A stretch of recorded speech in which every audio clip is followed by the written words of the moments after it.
Well, every single EU Western Balkan summit is an opportunity to meet, an opportunity to express our strong desire as well as commitment to the EU values and to membership into the European Union. But at the same time, is an opportunity to be sincere with all those that we meet. And if I am to be sincere, I have to say that we're absolutely disappointed with the treatment that Kosovo is having by some EU member states.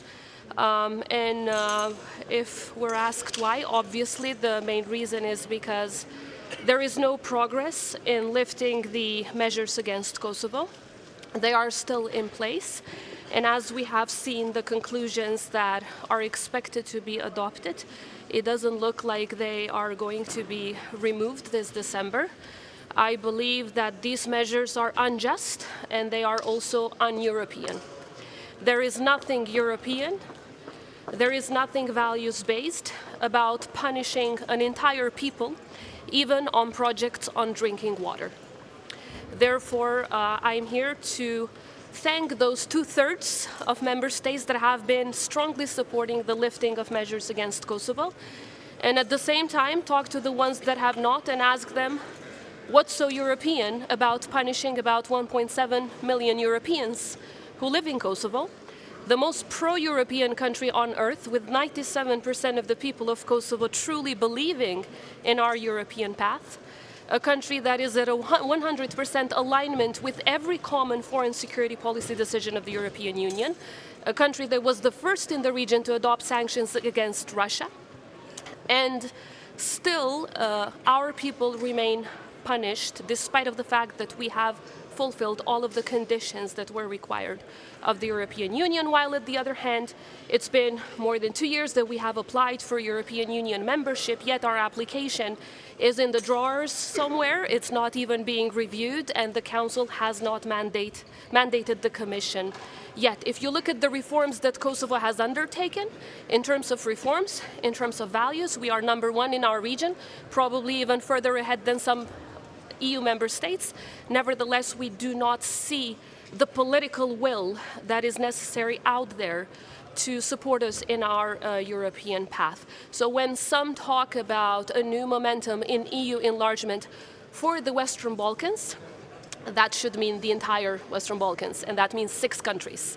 Not one, not two, not three, it's 6 Western Balkans. Therefore, the policy of further having these countries closer to the European Union should include us all, and it should include us based on a merit-based process. But we just heard from the leadership of Montenegro saying that a Big Bang entry to enlargement may not be the best way forward. It could be simple cases on different dates. So what is the counter-argument that you make to that? There's no counter-argument. We're also arguing on a merit-based process, so each country should be seen for what it does. And I'm arguing to look at Kosovo for what we do, not just for what we talk, but also how we walk the talk. And we have been walking the talk. We are at a 100% alignment with the European Union. We have been delivering reforms. We have submitted our reform agenda, and therefore we are included in the growth plan. I think the only thing that lacks here is the political will of some member states, which is the reason why on Kosovo they're not moving forward. We, of course, congratulate both Montenegro and Albania for the significant steps forward. We're absolutely thrilled about this progress because it is merit-based.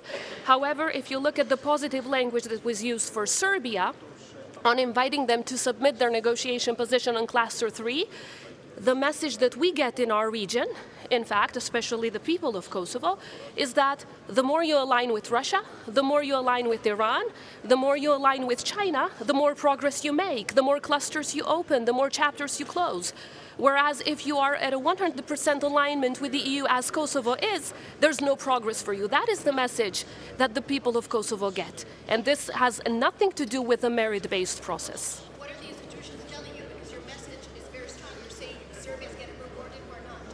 So what are they telling you? We don't really get a clear answer on this constant question that we ask.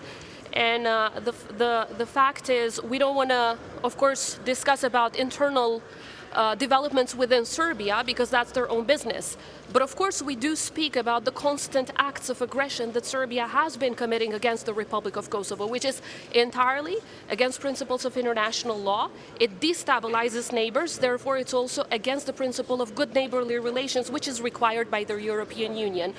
Just last month, we had an attack in our critical infrastructure by Serbian gangs that was aiming at leaving 70% of the people of Kosovo without water, without energy, without heating in the middle of the winter. Of course, it resembles Russian attacks in Ukraine in the middle of the winter. So while that is happening, and while Serbia, as per the Council conclusions, has also not shown accountability for last year's acts of aggression against Kosovo and against NATO, they are rewarded because they are making significant steps forward. Therefore, I think the policy that is based on merits should apply to everyone in the region. And of course, whoever makes steps forward based on the merit-based process should move ahead and not take into account what we're doing on rule of law, on democracy, on economy, and all of the other reforms that are being taken in Kosovo. Whereas in countries like Serbia, what they do is attack their neighbors, and then they come to Brussels and talk about European integration. So sitting in two chairs at once, while also they are aiding and abetting Russia in the war against Ukraine, is not going to contribute to peace and stability in our region or beyond, because we cannot talk about peace and security in Europe without a peaceful and stable Western Balkans. And a country that constantly risks the stability in the Western Balkans is also risking the stability and peace in the European continent as a whole. Thank you, everyone. Thank you.